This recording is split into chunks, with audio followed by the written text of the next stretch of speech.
تحديث واتساب جي بي يعمل بربط الجهاز من اول مره. لو حضرتك لسه جديد معانا تقدر تكمل الفيديو للنهايه عشان هتقدر تربط واتساب جي بي بواتساب الرسمي وتستفيد بجميع المميزات. تمام.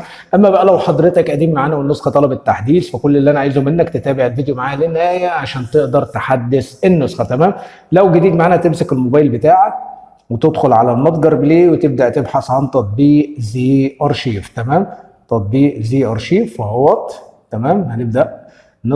هنبدا نثبت التطبيق ده عندنا عشان هنحتاجه في فك الضغط. وبعد كده هتدخل على قناتنا على التليجرام، رابط قناه التليجرام في وصف الفيديو. هتيجي تلاقي تحديث واتساب جي بي يعمل بربط جهاز من اول مره، هنبدا نضغط عليه.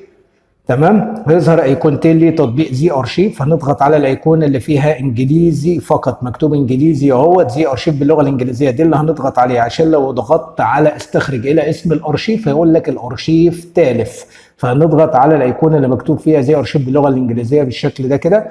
تمام. هنا تحديث واتساب جي بي يعمل بربط جهاز من اول مره، هنضغط عليه. هنا جي بي 1 وجي بي 2 تقدر تحدد اللي انت عايزه، مفيش ادنى مشكله، هم النسختين واحد ولكن كل واحده ليها حزمه مختلفه. تمام. فانت حابب واحد ماشي، حابب اتنين ماشي، حابب واحد واثنين وتربطهم بالرسم مفيش مشكله، بس ملهاش لازمه. تمام. طيب انا مثلا وليكن هبدا اثبت نسخه رقم واحد جي بي 1، اقول له تثبيت. هنا بقى بيطلب مني كلمة المرور. كلمة المرور أنا بقولها بصوتي على جزئين. أول جزء من كلمة المرور هيكون 12، أول جزء هيكون 12. تاني جزء بقى ركز فيه عشان هقوله لك وأنا بشرح المميزات. تمام. هكتبه وأرجع لكم تاني. بعد ما كتبت كلمة المرور كاملة أقول حسنا، أبدأ أستخرج معايا النسخة أهوت. تمام. هنا بيقول لي تثبيت، أقول له تثبيت. هيبدأ يثبت معايا النسخة. وهو بيثبت النسخه لازم نكون جايبين موبايل تاني عشان هنصور بيه الكيو ار كود، يعني نجيب موبايل تاني نصور بيه الكيو ار كود. تمام. طيب هو بيثبت معانا اهو، مفيش ادنى مشكله، جالي التثبيت كده تم. هنطلع هنروح على النسخه اهيت، هنبدا نسحبها نحطها جنب الواتساب الرسمي. تمام. هنبدا نضغط عليها، هبدا اقول لها السماح، هرجع خطوه هقول له الموافقه والمتابعه، السماح، وهبدا اضغط على الثلاث نقاط وهبدا اجيب الموبايل الثاني جهاز الكاميرا بتاعته اهيت. تمام. هبدا اضغط على ربط جهاز مصاحب، فهبدا اصور الكيو ار كود بتاعي اهوت. تمام. هطلع اروح على واتساب رسمي، هضغط على الثلاث نقاط الاجهزه المرتبطه، اقول له ربط جهاز، هديله البصمه. تمام. هبدا اصور الكيو ار كود بتاعي، مفيش ادنى مشكله اهوت. هنا قال لي تعذر الربط، فهنبدا نستخدم الطريقه الثانيه وهي تقسيم الشاشه. ابدا اعمل تقسيم للشاشه بتاعتي. تمام. وهبدا اروح على الواتساب جي بي بالشكل ده كده، اقول له ربط جهاز، اديله البصمه، اجهز الموبايل بتاعي تاني اهوت. ابدا اصور كيو ار كود، هبدا اروح اديله الكيو ار كود بتاعي، هيبدا كده جاري تسجيل الدخول، هيبدا يربط معايا. يعني لو ما ربطش معاك بالطريقه العاديه ماشي، هيبدا يربط معاك بتقسيم الشاشه بالشكل اللي انتوا هتشوفوه ده دلوقتي. تمام كده ربط معايا، هبدا اضغط زي ما انتم شايفين جاري تحميل الدردشات.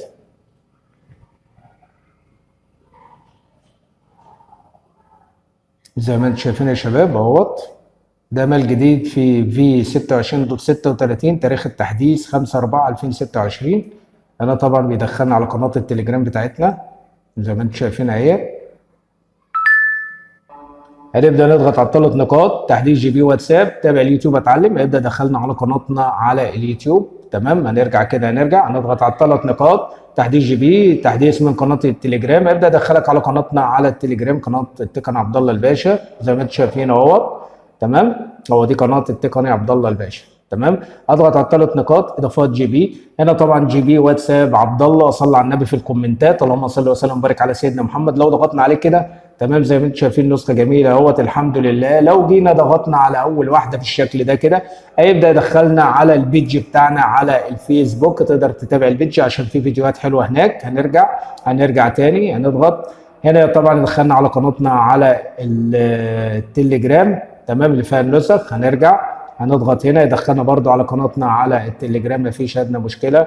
وهنا برضو على قناتنا على التليجرام بتاعتنا اللي فيها جميع النسخ. تمام. هنطلع هنا طبعا الثيمات، تحميل ثيمات عندك 4032 ثيم زي ما انتم شايفين. هنرجع هنطلع على التحديثات، هنا بحث عن تحديث جديد، نعم اصدارك الحالي محدث بالفعل. هنا تحميل النسخه من قناتنا على التليجرام، مفيش ادنى مشكله. هنا سجل التغيرات زي ما انتم شايفين، ما الجديد في 26.36، تاريخ التحديث 5/4/2026. تمام. زي ما انتم شايفين النسخه دي تم التعديل عليها والتحسين عليها زي ما انتم شايفين اهو، تحسينات عامه واصلاحات اضافيه لتحسين الاداء والاستقرار. هنقول اوكي.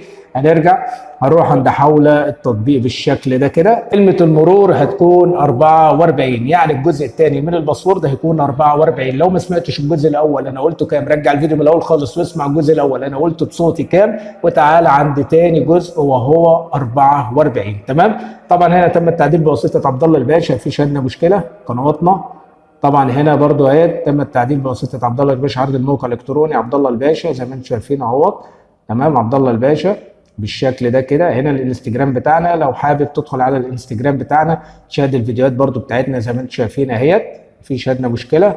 تمام اهوت. هنضغط طبعا على رساله الشكر زي ما انتم شايفين، صلوا على النبي عليه الصلاه والسلام، لا اله الا الله محمد رسول الله. عبد الله الباشا، عبد الله الباشا تابع اليوتيوب والفيسبوك وفولو فيسبوك، ادخلك على الفيديو بتاعنا على الفيسبوك. تمام.